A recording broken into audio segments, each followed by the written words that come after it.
लेकिन उनके मरने के जो 8-10 दिन के बाद जिस तरीके से मुश्तबा खामनी आए हैं, उनकी जो धाक है, उसकी जो धमक है, वो अमेरिका और इजराइल पर बहुत बुरी तरीके से सिर पर हावी है।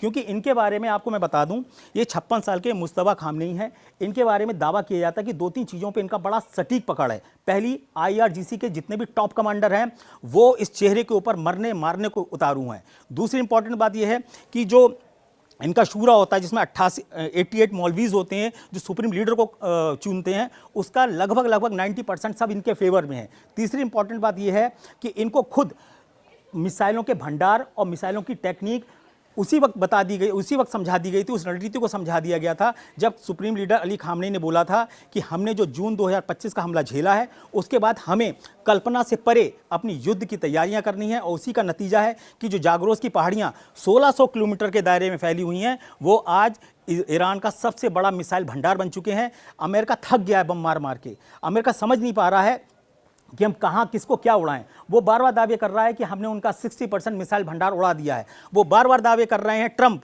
कि हमने 6 से 7 हज़ार, सुनिए, 6 से 7 हज़ार हमने मिसाइलें ईरान की उड़ा दी हैं। इतनी तो मिसाइलें खुद ईरान ने क्लेम नहीं की थी कि उसके पास हैं, लेकिन ट्रंप जो हैं वो बोलते हैं तो फिर बोलते ही चले जाते हैं। उन्होंने बोला कि साहब हमने एक ही धमाके में इनकी 7-8 हज़ार मिसाइलें थीं, वो उड़ा दी।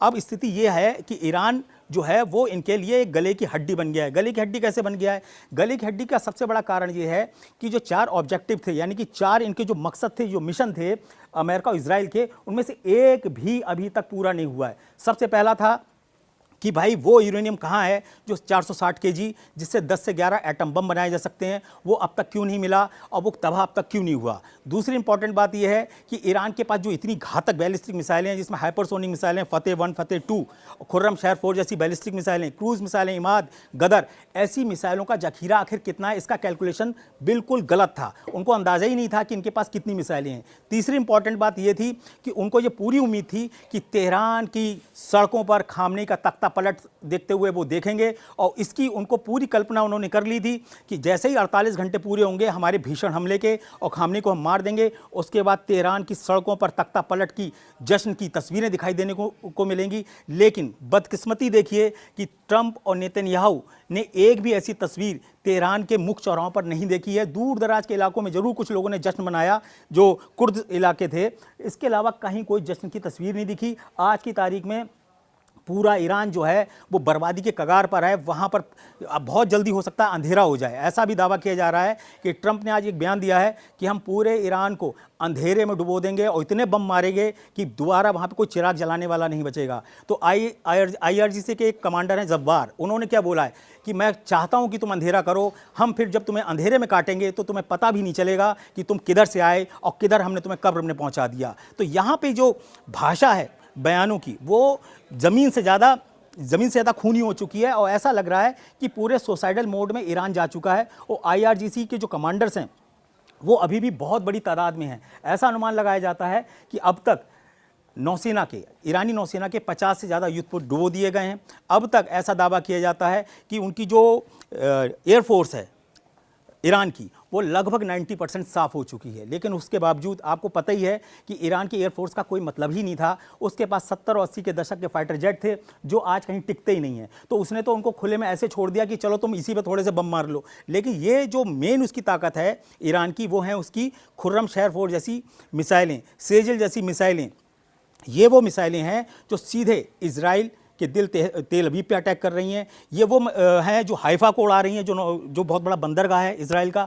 ये बैन गुरियन जो उनका सबसे बड़ा कहते हैं ना एयरपोर्ट या एयर बेस है, उस तक पहुंच चुकी हैं। और ऐसे दावे किए जाते हैं कि दक्षिणी जो तेल अवीव का इलाका है वहाँ बहुत बुरी तरीके से तबाही हुई है, बहुत ही बुरी तरीके से।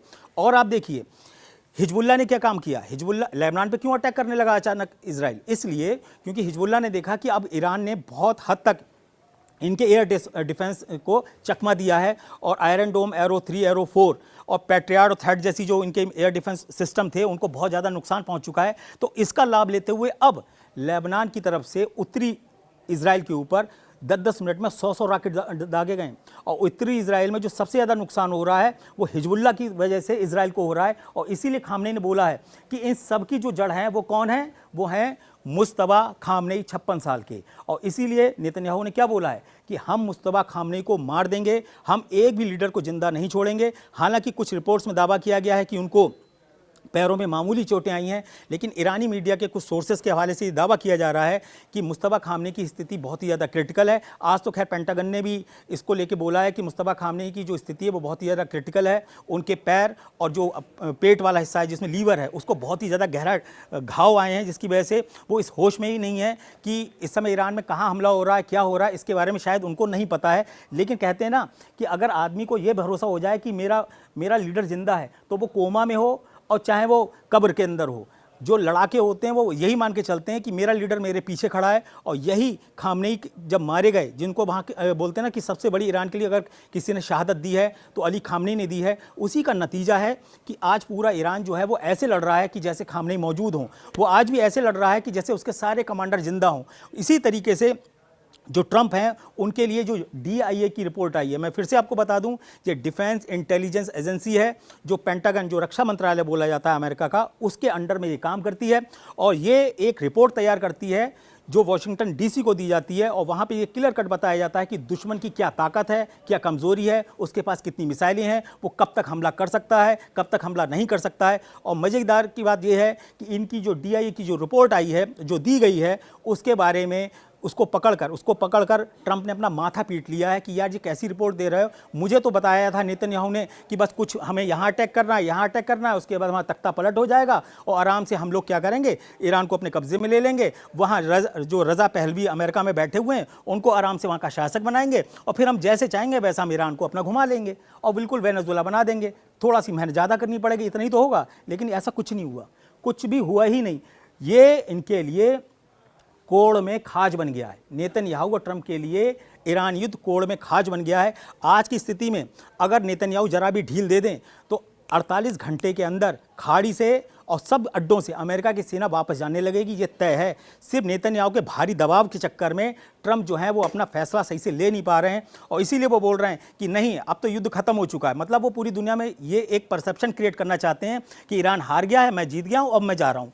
नेतन्याहू कह रहे हैं भैया कहाँ जा रहे हो, पैर पकड़ रहे हैं, भाई ऐसा क्यों कर रहे हो, तुम तो चले जाओगे यहाँ से, आपका जो घर है वो तो 7-8 हज़ार या 11 हज़ार किलोमीटर की दूरी पर है, यहाँ ये हमको अकेले में मारेंगे। और इधर भी क्या हुआ, इधर ईरान ने बोला है कि अगर खाड़ी के देशों से यानी कि पश्चिमी एशिया में जितने भी अड्डे हैं, अभी जो मेन अड्डे हैं जिन पे अटैक किया वो हैं 27, टोटल मिला के हैं 7 अड्डे अमेरिका के। उसका बिल्कुल क्लियर कट कहना है ईरान के कमांडर्स का कि अमेरिका की सेना को यहाँ से तुरंत वापस जाना पड़ेगा, वरना इसके अंजाम बहुत ही भयानक होंगे। और स्ट्रेट ऑफ हॉर्मुज़ का जो आपने मामला देखा ही है वो आपको पता ही है, रोज़ तेल के टैंकरों में धमाके कर करके जो तेल की कीमतें वो $100 के पार जा चुकी हैं। और ऐसी स्थिति ये है इसलिए आई है क्योंकि रूस और चीन ने जिस तरीके से ईरान की अब तक मदद की है उसको जैसे जैसे बढ़ाते जा रहे हैं वो कोड़ में खाज बन गया है। आपको बताएं सबसे लेटेस्ट जो बयान आया है, जो चिंता जाहिर की है, वो ब्रिटेन के रक्षा मंत्री हैं जॉन हीली ने क्या बोला है कि मैं आपको पक्के तौर पर बता सकता हूं, मेरे पास ऐसी खुफिया रिपोर्ट्स हैं, मेरे पास ऐसे सबूत हैं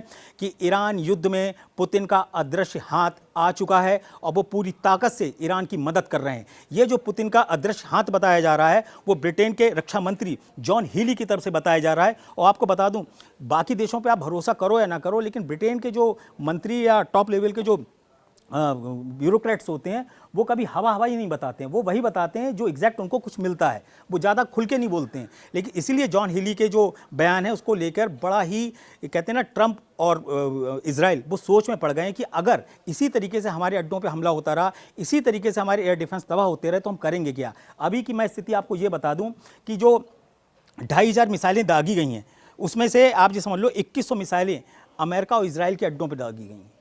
3000 तक हैं, लेकिन उसमें से 2100 जो हैं वो अमेरिका और इजराइल के अड्डों पे दागी गई हैं। पहले ही दिन मैं आपको बता रहा हूँ, इजराइल पे 315 मिसाइलें दागी थी, बैलिस्टिक मिसाइलें भी थी उसके अंदर, और ड्रोन की तो संख्या अलग थी। और जब पहली बार युद्ध हुआ था तब पूरे 12 दिन के युद्ध में लगभग 600 से 700 मिसाइलें ईरान ने इजराइल पे दागी थी। अब आप अंदाज़ा लगाइए कि मिसाइल को दागना कोई ऐसा नहीं है कि उसको माचिस लगाया और रॉकेट को उड़ा दिया, उसका पूरा लॉन्चर सिस्टम होता है, उसकी लोकेशन ट्रैक करना, जहां आपको अटैक करना है, उसके सारे डेटा को फीड करना, और सबसे बड़ी इंपॉर्टेंट बात, कई इसमें मिसाइलें ऐसी होती हैं जिसका फ्यूल जो है वो लास्ट मिनट पे उसको उसमें भरा जाता है। इसमें आपको मैं बता दूं, बैलिस्टिक मिसाइलों में और क्रूज़ मिसाइलों में कुछ मिसाइलें ऐसी हैं जिनको हम अलग अलग टुकड़ों में रखता है ईरान, और आखिरी वक्त में उसको जोड़ता है, उसके अंदर फ्यूल डालता है, उसका एक कॉम्बिनेशन होता है, उस फ्यूल को डालता है।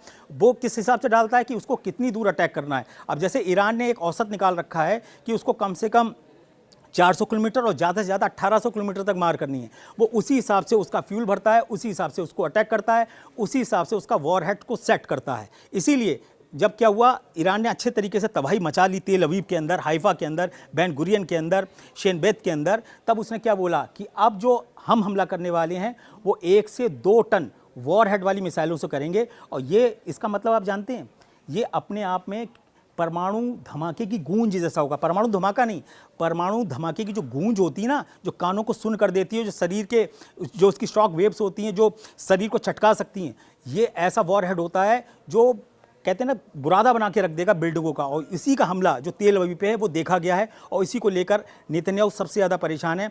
ऐसे भी दावे किए गए हैं कुछ रिपोर्ट में कि 8 मार्च के बाद से नेतन्याहू का सीधा लाइव कोई भी भाषण अब तक नहीं आया है। इस वक्त अगर सबसे ज़्यादा कोई डेडली तरीके से अटैक करने की प्लानिंग बना रहे हैं तो इजराइल के रक्षा मंत्री इजराइल काट्स हैं, जो इस वक्त मोर्चा संभाले हुए हैं। और इस वक्त ऐसी भी खबरें हैं कि जो जितना भी कमांड यूनिट है इजराइल की, वो सब बंकर से अपने आप को पूरा उसने पैक कर रखा, वहीं से वो सारी प्लानिंग बना रहे हैं, वहीं से अपनी दिशा निर्देश दे रहे हैं, वहीं से सारे अटैक हो रहे हैं। तो कुल मिला के अगर देखा जाए तो 2 हफ्ते की जंग के बाद भी ईरान जो है वो पूरी चट्टान के साथ मजबूती के साथ खड़ा है। और अमेरिका और इजराइल इन दोनों को समझ में नहीं आ रहा है कि हम आखिर इसको हराएं कैसे। अब एक ही चीज़ है, ट्रंप हर हालत में इस युद्ध को ख़त्म करके वापस जाना चाहते हैं। नेतन्याहू का सीधा सा मकसद है कि जब तक हम ईरान से खामनेई शासन का पूरा सफाया नहीं करेंगे, हम तब तक अपना युद्ध नहीं रोकेंगे। और इसीलिए नेतन्याहू ने बोला कि आने वाले दिनों में अब वो ईरान नहीं होगा जो आज का ईरान था। आने वाले दिनों में अब वो पश्चिमी एशिया आपको नहीं दिखाई देगा जो आज आपको दिखाई देता है। इसके पीछे का मकसद क्या था? इसके पीछे का सीधा सा मकसद था, नेतन्याहू ने इशारे में बता दिया कि आने वाले दिनों में सऊदी अरब इजराइल का एक बहुत बढ़िया साझेदार बन सकता है, क्योंकि सऊदी अरब इस समय ईरान से बहुत बुरी तरीके से गुस्सा है। वो पाकिस्तान तक का सहारा ले रहा है। और आपको पता ही होगा कि शहबाज शरीफ अपने कुछ मंत्रियों के साथ सऊदी अरब जा रहे हैं, प्रिंस सुल्तान से मिलेंगे और उनको बताएंगे कि सर आप हमसे जहां बोलो वहां हम बम मारने को तैयार हैं ईरान के ऊपर। और हो सकता है कि पाकिस्तान इसमें एक बहुत बड़ा ब्लंडर करे, हो सकता है ईरान को हराने के लिए आखिरी चोट पाकिस्तान की ज़मीन से स्टार्ट हो ईरान की तरफ, क्योंकि उनकी सीमाएं आपस में बड़ी आसानी से मिलती हैं और दूरी भी कम होगी और इसका फ़ायदा भी उठाएंगे। इसीलिए ट्रंप ने बोला है कि अगले हफ्ते जो हम बड़ा हमला करने जा रहे हैं वो ईरान पर निर्णायक हमला होगा। उसके बाद ईरान की हम कमर पूरी तरीके से तोड़ देंगे। फिलहाल ट्रंप की बातों पर हम इसलिए ज़्यादा भरोसा नहीं करते हैं क्योंकि जो उनके जो दावे होते हैं वो हमेशा खोखले साबित होते हैं। उनके बयान हर 8, 10, 15, 20 घंटे में बदल जाते हैं। उनकी सारी जो प्लानिंग है जिसके वो दावे करते हैं मीडिया के सामने, वो खोखली साबित होती हैं। और इसीलिए अब जो ईरान है उसके लिए रूस और चीन जो हैं वो रामबाण साबित इसलिए हो रहे हैं क्योंकि जहां रूस उसको इंटेलिजेंस इनपुट भरपूर दे रहा है, वहीं पोटेशियम परक्लोनेट, आपको बता दें सोडियम परक्लोनेट एक ईंधन होता है जो मिसाइल के अंदर इस्तेमाल किया जाता है, उससे भरे हुए 2 जहाज़ चीन से ईरान की तरफ रवाना हो गए हैं। और ये वही सोडियम परक्लोनेट है जो मिसाइलों के अंदर यूज़ करेगा ईरान। तो इसका मतलब ये हुआ कि ये युद्ध लंबा खिंच रहा है, वरना 2-2 जहाज़ चीन से नहीं चलते। और चीन भी इतना बड़ा रिस्क नहीं लेता, ना ही धमकी देता कि हमारे जहाज़ों पे हमला नहीं होना चाहिए। अगर होगा तो आप समझ लीजिए। और ये लोग अच्छे तरीके से जानते हैं, आप देखिएगा इन लोगों की हिम्मत नहीं है कि चीन के जहाज़ों पर हमला कर लें। उनको पता है कि अगर चीन अपने असली मकसद में उतर आया तो वो इनकी छोटी छोटी जो पनडुब्बियाँ भी इधर उधर घूम रही ना, उन तक को नष्ट करवा सकता है ईरान से। और अब हमें ये देखना होगा कि अगर ईरान के पास वास्तव में मिसाइल क्षमता भरपूर बची है तो वो कब तक युद्ध करता है। अब ये सब कुछ इस पर तय होता है कि ईरान इस युद्ध को किस तरीके से लेगा। अभी तक का अगर हम बात करें तो ईरान ने अपनी मिसाइल क्षमता से पूरी दुनिया को चकरा दिया है, चकित कर दिया, दंग कर दिया है। और मिसाइल के मामले में ईरान ने साबित कर दिया है कि उसकी मिसाइल और उसके ड्रोन का तोड़ सुपर पावर अमेरिका और इजराइल के पास भी नहीं है। और अब देखना होगा कि अगर ज़मीन पर अमेरिका की फ़ौज उतरती है तो उसका क्या नतीजा निकलता है। आगे जो भी 24 से 48 घंटे के अंदर बड़े डेवलपमेंट होंगे वो मैं आपको बताऊंगा। मैं इतना आपसे ज़रूर कहना चाहता हूं कि मेरी टिप्पणियों पे अपनी टिप्पणियां ज़रूर करिए और आप बताइए कि ये युद्ध किस तरफ जा रहा है। फिलहाल पूरी दुनिया में खलबली है, तेजी से बढ़ रहे हैं। हर देश में कोहराम मचा हुआ है गैस तेल को लेकर। आप बताइए कि इस संकट की घड़ी में भारत का रुख क्या होना चाहिए? फिलहाल भारत के पक्ष को लेकर ईरान जो है वो बेहद खुश है और उसका कहना है कि भारत हमें के साथ हमारे अटूट संबंध है और हम उम्मीद करते हैं कि भारत हमारा इसी तरीके से साथ देगा।